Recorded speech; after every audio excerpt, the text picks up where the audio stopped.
그리고 당시에 것은 그만하세요. 대통령 지시라는 얘기는 없었습니까? 그런 건 전혀 없습니다. 사실입니까? 책임질 수 그 제가- 있습니까? 임성근 전 사단장은 당시에 수사권도 없고 수색 지시도 하지 않은 본인에게는 과실 책임이 인정될 수 없다라고 지금 주장하고 있죠. 네.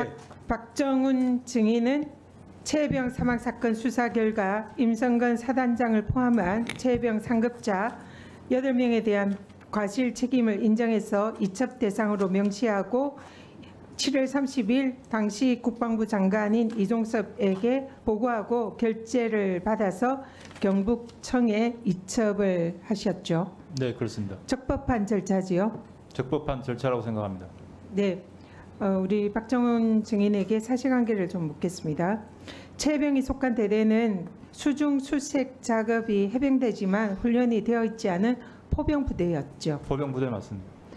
최혜병 부대가 출동할 당시에는 수해 복구 지원 사업을 할 것으로 명령을 받고 갔었는데 중간에 이게 임성근 사단장에 의해서 물속에 들어갈 것을 암시하는 수중 수색 작업을 지도를 받았다 이런 얘기가 있는데 사실인가요?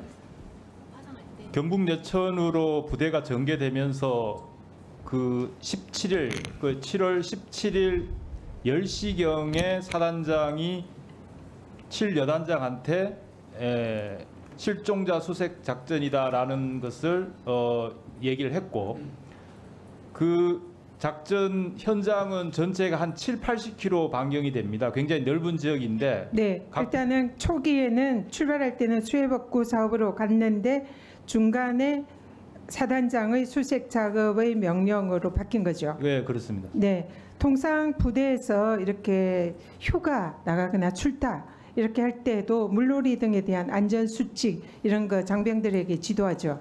예, 안전 위의 요소에 대해서 교육합니다. 지금 당시 내성천에 보면 이 장갑차도 들어갔다가 바로 나올 정도로 매우 폭우로 물살이 거세고 위험한 상황이었죠.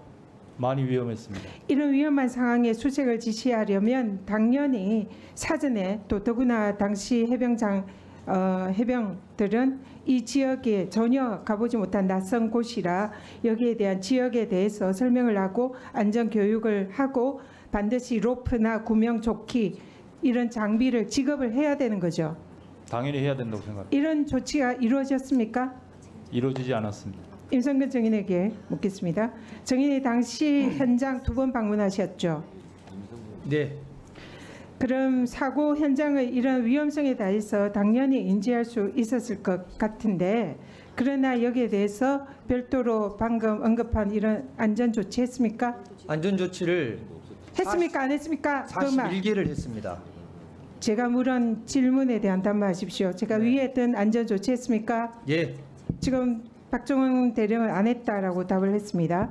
제가 그리고 말씀드린 당시에 것은- 그만하세요. 당시에 통상 이 바둑판식으로 무릎 아래 들어가서 찔러보면서 정성껏 탐색해라. 빨리 현장에 들어가라. 이런 지도한 사실 있습니까? 없습니다. 바둑판식 수색 작업 지도한 적 없습니까? 바둑판식은 제가 얘기를 했습니다. 얘기했죠? 네. 네, 지금 증거가 있습니다. 네. 박정훈 대령에게 묻겠습니다. 통상 이런 수중 수색을 할 경우에는 일렬식으로 로프를 잡고 거센 물살에 이렇게 떠밀려 가지 않도록 서로가 지탱할 수 있도록 그런 식으로 수색하는 게 통상의 예인 거죠. 예, 안전에 가장 유의해서 해야 됩니다. 이 경우에 바둑판식으로 로프도 없이 한 거는 매우 위험한 상황인 거죠. 예, 그렇다고 생각합니다. 네, 당시에 군 검사가 이 임성근 사단장의 직무상 과실 혐의가 인정될 수 있다. 그리고 그와 유사한 판례 이런 건을 해병대 수사관에게 전달한 내용입니다. 한번 들어보시죠. 산업 현장에서 대표의 책임을 인정한 사례들이 있다. 관리자에 대한 책임을 묻는 거지 않습니까? 예, 맞습니다. 네네네네. 예, 그 중에서 저희가 좀 유심 있게 본 판결 중에 뭐가 있었냐면은 현장에 방문해서 위험을 인지했음에도 별다른 조치를 취하지 않았던 점, 네네. 그런 것들이 좀 드러나 있는 판결들이 있습니다. 아, 알겠습니다. 예. 고점- 그다음에 그거 외에도 네네. 그냥 일반적으로 어떤 안전장비를 지급하지 않았던 점, 네네. 그런 점이 이제 과실로 잡혀 있는 판결들이 있습니다. 아, 군검사가 당시에 안전장비를 지급하지 않은 이런 사례의 경우에는 과실로 인정되는 판례가 있다 이러고 해병대 수사관에게 전달을 한 그런 내용입니다.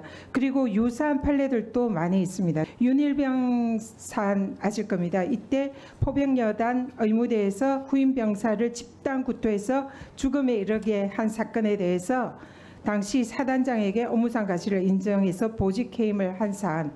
이태원 참사 때 당시에 서울경찰청장에게 다중운집 안전관리 대책을 세우지 않은 그 책임을 인정해서 업무상 과실치사 책임을 인정해서 기소한 사례. 아마 보시면은 거의 모두가 이번 사안과 사단장 책임을 업무상 과실 책임을 묻는 사안과 매우 유사하다는 걸 알 수 있을 것입니다. 관련 법령도 찾아봤습니다. 산업안전보건법에 따르면 사업주는 산업재해를 예방하기 위해서 필요한 조치를 해야 한다. 여러 가지 안전조치 의무가 있습니다. 이를 위반할 때는 7년 이하 징역 1억 이하의 벌금에 처합니다. 국방부의 부대관리 훈령에 따르면은 국방부의 지휘관은 관할 부대의 모든 활동을 지휘 감독하고 각종 사고를 예방할 책임이 있다. 이런 책임이 규정이 되어 있습니다. 관련 판례와 각종 법령에 따르면은 이 사안에 대해서 사단장에게 명백한 업무상 과실 책임이 인정된다. 이렇게 보고 있는. 네, 저희 수사단에서는 제한된 시간이었지만 수사한 결과 충분히 사단장 등 8명에 대해서 수사해볼 혐의가 있다. 업무상 과실치사에 대해서 유무죄를 떠나서 혐의가 있다라고 판단했고, 그래서 최종 장관한테 결재까지 하고 경찰에 관할 경찰에 이첩했습니다. 네, 수고했습니다. 다음은 전현희 의원님 신문하시죠. 네, 김계한 사령관에게 짧게 질문하겠습니다. 당시에 이종섭 장관이랑 함께 회의를 할 때에 이종섭 전 장관이 여단장을 피혐의자에서 빼라고 한 사실이 있나요? 여단장을 빼라고 했던 사실이 아니라 여단장은 어떠한 다른 혐의가 없는데 왜 혐의자에 포함되어 있냐고 저는 그렇게 기억을 같은 했습니다. 얘기 아닌가요? 아닙니다. 여단장을 빼라고 했던 게 아니라 왜 혐의자에 포함되어 있냐고. 그러면 거기에 대해서 수사 책임자들은 빼라고 그런 왜 들어갔냐 이러면 그대로 둡니까 아니면 뺍니까? 이후에 어떻게 됐습니까? 여단장 뺐습니까 아닙니까? 여단장 포함되어 있었습니다. 당시에 국방부 검찰단장이 김기한 사령관을 방문해서 조사를 했었죠. 네, 첫날 그랬습니다. 그때 조사하는 혐의가 어떤 거였습니까?